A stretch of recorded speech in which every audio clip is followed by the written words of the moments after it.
बहुत समय पहले की बात है। त्रेतायुग में एक अद्भुत बालक का जन्म हुआ। उनका नाम था हनुमान। वे माता अंजनी और वानरराज केसरी के पुत्र थे। हनुमान जी को पवनदेव का आशीर्वाद प्राप्त था, इसलिए उन्हें पवन पुत्र भी कहा जाता है। जब हनुमान जी छोटे थे, तब वे बहुत चंचल और निडर थे। एक दिन उन्होंने आकाश में चमकता हुआ लाल सूरज देखा। उन्हें लगा यह कोई बड़ा सा मीठा फल है। वे उसे खाने के लिए आकाश में ऊंची छलांग लगा बैठे। देवताओं ने यह दृश्य देखा तो आश्चर्यचकित रह गए। इंद्रदेव ने उन्हें रोकने के लिए वज्र से प्रहार किया। वज्र लगते ही हनुमान जी धरती पर गिर पड़े और उनकी ठोड़ी पर चोट आई। तभी से उनका नाम पड़ा हनुमान, जिसकी ठोड़ी टूटी हो। पवनदेव अपने पुत्र की यह दशा देखकर क्रोधित हो गए। उन्होंने सारी सृष्टि में वायु का प्रवाह रोक दिया। तब सभी देवताओं ने मिलकर हनुमान जी को अनेक वरदान दिए, असीम शक्ति, बुद्धि, वेग और अमरत्व का आशीर्वाद। समय बीता। हनुमान जी बड़े हुए और अपनी शक्तियों को भूल गए थे, क्योंकि उन्हें ऋषियों ने शरारतों के कारण श्राप दिया था कि वे अपनी शक्ति तभी पहचानेंगे जब कोई उन्हें याद दिलाएगा। उसी समय अयोध्या के राजा श्रीराम वनवास में थे। राक्षस राजा रावण ने माता सीता का हरण कर लिया था। श्रीराम और उनके भाई लक्ष्मण सीता की खोज में भटक रहे थे। तभी उनकी भेंट हनुमान जी से हुई।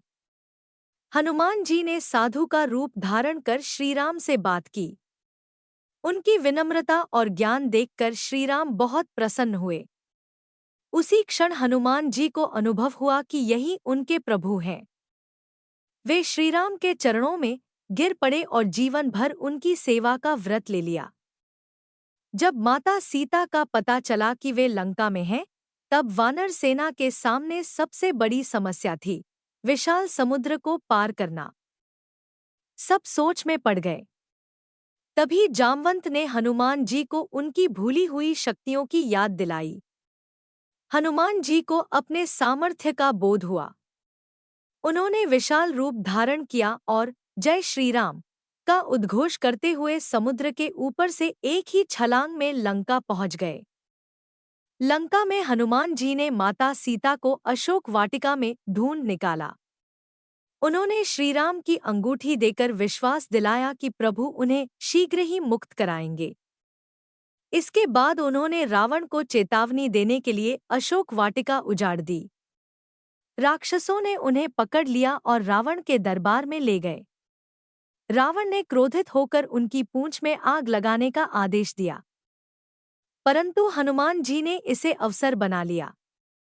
वे छोटे से बड़े हो गए और पूरी लंका में कूद कूद कर आग लगा दी। पूरी लंका जल उठी। फिर वे समुद्र पार कर वापस श्रीराम के पास लौट आए और सीता माता का संदेश सुनाया। लंका युद्ध के दौरान जब लक्ष्मण मूर्छित हो गए, तब वैद्य ने कहा कि उन्हें बचाने के लिए हिमालय से संजीवनी बूटी लानी होगी। हनुमान जी तुरंत उड़ चले, परंतु वे पहचान न सके कि कौन सी बूटी संजीवनी है। इसलिए उन्होंने पूरा पर्वत ही उठा लिया और रणभूमि में ले आए। लक्ष्मण जी स्वस्थ हो गए। सभी ने हनुमान जी की जय जयकार की। युद्ध समाप्त हुआ, रावण का वध हुआ और श्रीराम अयोध्या लौटे। सबको पुरस्कार मिला, पर हनुमान जी ने कुछ भी नहीं मांगा। उन्होंने कहा, प्रभु, मुझे केवल आपकी भक्ति चाहिए। एक बार माता सीता ने हनुमान जी को मोतियों की माला दी। हनुमान जी हर मोती को तोड़कर देखने लगे। लोगों ने पूछा, आप ऐसा क्यों कर रहे हैं? हनुमान जी बोले, मैं देख रहा हूं कि इसमें मेरे प्रभु श्रीराम है या नहीं। जिस वस्तु में राम नहीं, वह मेरे किसी काम की नहीं। यह सुनकर सभी उनकी अनन्य भक्ति से अभिभूत हो गए।